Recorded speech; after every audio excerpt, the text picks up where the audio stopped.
जितेंद्र विठ्ठल देवकर माझं नाव आहे.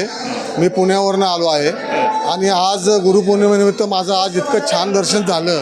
जे काय इच्छा आकांक्षा देवाकडे मी जे काय प्रार्थना केली त्याची माझी इच्छा पूर्ण व्हावं अशी मी देवाकडे स्वामींकडे प्रार्थना केली. ती इच्छा 100% पूर्ण होईल अशी मला धन्यवाद. माझं नाव रेणुका आकाश जाधव. मी मुरुमहून आले आणि आज गुरुपौर्णिमेनिमित्त स्वामींचं दर्शन मला खूप छान वाटलं. आणि फक्त स्वामीकडे एकच इच्छा आहे की त्यांचा कृपेचा हात जे भाविक त्यांच्या दर्शनाला आलेत त्या सगळ्यांना म्हणजे त्यांचा आशीर्वाद मिळो आणि कायम त्यांचा आशीर्वाद त्यांच्या पाठीशी राहावा ही एकच स्वामींच्या चरणी प्रार्थना आहे. आणि खरंच खूप छान वाटलं. मुरुमहून आला? हो. मी मुरुमहून